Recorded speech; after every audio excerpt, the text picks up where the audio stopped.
Hi hello friends, welcome to CET fighters YouTube channel. ನೀವೇನಾದರೂ ಇದೇ ಮೊದಲ ಬಾರಿಗೆ ನಮ್ಮ ಚಾನಲನ್ನು ನೋಡ್ತಾ ಇದ್ದರೆ ಆದಷ್ಟು ಚಾನಲ್ಗೆ ಸಬ್ಸ್ಕ್ರೈಬ್ ಮಾಡಿಕೊಂಡು ಪಕ್ಕದಲ್ಲಿರುವಂಥ ಬೆಲ್ ಐಕಾನ್ನ ಆಲ್ ಅಂತ ಹೊತ್ಕೊಳ್ಳಿ.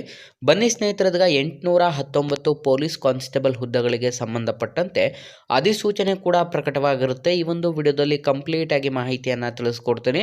ವಿದ್ಯಾರ್ಥಿಗಳು ವಿಡಿಯೋನ ಸ್ಕಿಪ್ ಮಾಡದೆ ಕೊನೆವರೆಗೂ ನೋಡಿ.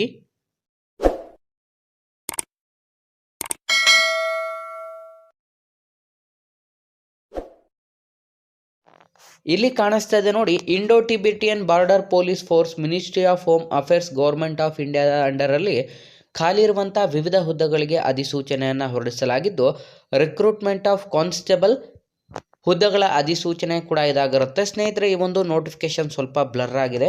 ಇಲ್ಲಿ ಕಾಣಿಸ್ತಾ ಇದೆ ನೋಡಿ, ಕಂಪ್ಲೀಟಾಗಿ ಈ ಒಂದು ಹುದ್ದೆಗಳು ಸಂಪೂರ್ಣ ಇಂಡೋ ಟಿಬೆಟಿಯನ್ ಬಾರ್ಡರ್ ಪೊಲೀಸ್ ಫೋರ್ಸಲ್ಲಿ ಖಾಲಿ ಇರುವಂಥ ನೇಮಕಾತಿ ಪ್ರಕಟಣೆ ಆಗಿದ್ದು, ಒಟ್ಟು 819 ಹುದ್ದೆಗಳಿಗೆ ಅಧಿಸೂಚನೆಯನ್ನು ಹೊರಡಿಸಲಾಗಿರುತ್ತೆ. ಆಯ್ಕೆಯಾದಂಥ ಅಭ್ಯರ್ಥಿಗಳಿಗೆ 21,700 ರೂಪಾಯಿಂದ 69,100 ರೂಪಾಯಿ ಪ್ರತಿ ತಿಂಗಳ ಒಂದು ಮಾಸಿಕ ವೇತನವನ್ನು ನಿಗದಿಪಡಿಸಲಾಗಿದೆ. ನೀವೇನಾದರೂ ಹೊಸ ವಿದ್ಯಾರ್ಥಿಗಳಾಗಿದ್ದರೆ ಆದಷ್ಟು ನಮ್ಮ ಪೊಲೀಸ್ ಫೈಟರ್ಸ್ ಯೂಟ್ಯೂಬ್ ಚಾನಲ್ಗೆ ಸಬ್ಸ್ಕ್ರೈಬ್ ಮಾಡ್ಕೊಳ್ಳೋದ್ರಿಂದ ವಿಲೇಜ್ ಅಕೌಂಟೆಂಟ್, PDO, ಪೊಲೀಸ್ ಮತ್ತು SDA, FD ಹಾಗೂ ಗ್ರಾಮ ಲೆಕ್ಕಿಗ ಮತ್ತು BMTC ಹುದ್ದೆಗಳ ಎಕ್ಸಾಮ್ ಪ್ರಿಪರೇಷನ್ ಮಾಡ್ಕೋಬಹುದಾಗಿರುತ್ತೆ. ಇಲ್ಲಿ ಕಾಣಿಸ್ತಾ ಇದೆ ನೋಡಿ, ಕಾನ್ಸ್ಟೇಬಲ್ ಕಿಚನ್ ಸರ್ವಿಸಲ್ಲಿ ಒಟ್ಟು 819 ಹುದ್ದೆಗಳಿದ್ದು, ಮೇಲ್ ಕ್ಯಾಂಡಿಡೇಟ್ಸ್ಗೆ 697 ಹುದ್ದೆಗಳು, ಫಿಮೇಲ್ ಕ್ಯಾಂಡಿಡೇಟ್ಸ್ಗೆ 122 ಹುದ್ದೆಗಳು, ಟೋಟಲ್ 819 ಹುದ್ದೆಗಳ ಬೃಹತ್ ಅಧಿಸೂಚನೆ ಕೂಡ ಇದಾಗಿರುತ್ತೆ. ಅರ್ಜಿಯನ್ನು ಸಲ್ಲಿಸಲು ಕಂಪ್ಲೀಟಾಗಿ ಆನ್ಲೈನ್ನ ಮುಖಾಂತರ ಮಾತ್ರ ನೀವು ಅರ್ಜಿಗಳನ್ನು ಸಲ್ಲಿಸಬೇಕಾಗಿರುತ್ತೆ.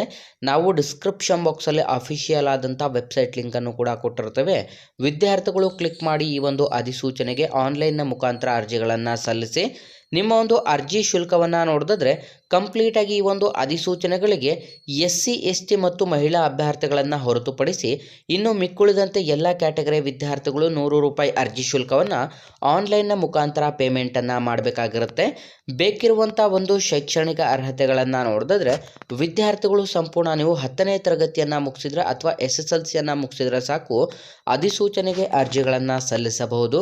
ವಯಸ್ಸಿನ ಮಿತಿಯನ್ನು ನೋಡಿದ್ರೆ 18 ವರ್ಷದಿಂದ 25 ವರ್ಷದ ಒಳಗಡೆ ಇರುವಂಥವರು ಅರ್ಜಿಗಳನ್ನು ಸಲ್ಲಿಸಬಹುದಾಗಿರುತ್ತೆ.